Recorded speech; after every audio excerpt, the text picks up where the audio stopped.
With the union budget and monetary policy announcement on the horizon, India faces a challenging economic environment marked by slowing urban demand, uncertain private investment, and global economic headwinds.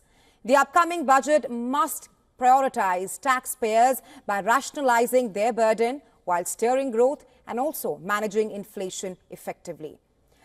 A major chunk of government spending is consumed by revenue expenditures like subsidies and interest payments, leaving little room for productive investments. Nearly 60% of this year's budgeted revenue expenditure has already been utilized, compared to just 46% of capital expenditure. Rationalizing subsidies, particularly the food subsidy program, could free up funds for infrastructure and other projects that strengthen economic growth.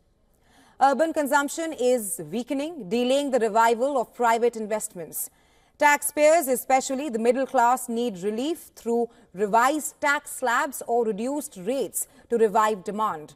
However, widening the tax base is equally crucial.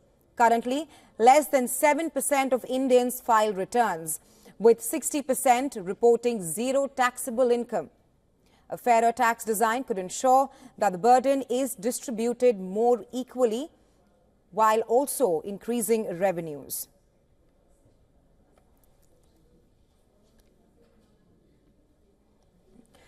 And we're cutting across live to the Indian Finance Minister Nirmala Sitharaman, who's standing there with her team. She has the red ledger, also known as a Bhai Khata, in her hand. This is a paperless budget, and she's holding a tablet with all the details of the budget.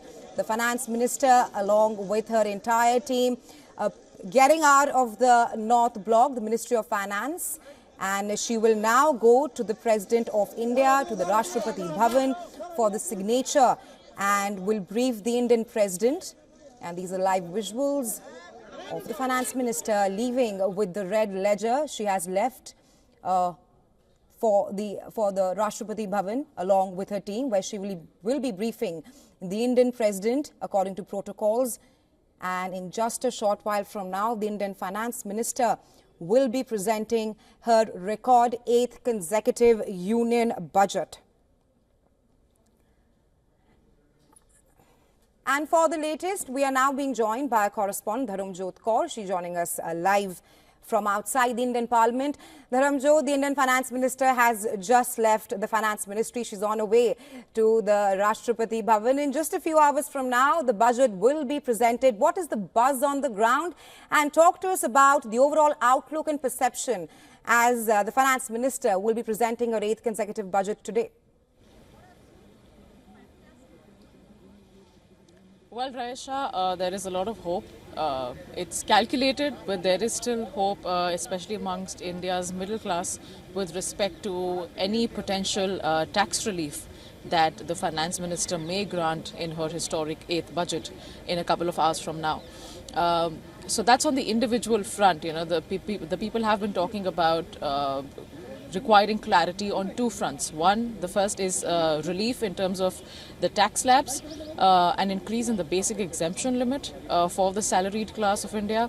And second is more clarity with respect to what the future is of the process of filing taxes.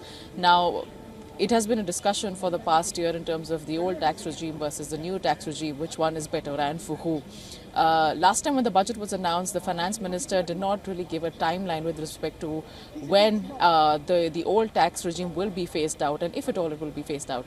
There are questions about whether there will be clarity given by the Finance Minister on that front this time during the budget announcement with respect to what's the future of the old tax regime, and if and when everybody will have to shift to the new tax regime. So this is like the crux of where the expectation and the hope stands amongst the common people of India, Raisha. With respect to the markets, they have been fairly volatile for the past few months leading up to the budget. Of course, there have been a lot of factors that have influenced, this particular market volatility. There have been global factors, geopolitical tensions, change in the American presidency. So many factors influencing that. It remains to be seen what kind of announcements are made and what kind of impact it has on the market, on the retail investors, on foreign investment, since we've been seeing a bit of a lull on that front. And the economic survey had also rightly pointed out that there's a need to increase investment in the country and a diversified investment at that, Raisha. Ramjot, you have been talking about cautious optimism and tax, that's the big word that everyone is keeping a close watch on. The question being that will the budget today be able to provide relief to the middle class? That's the million-dollar question that everyone has been talking about, Raisha.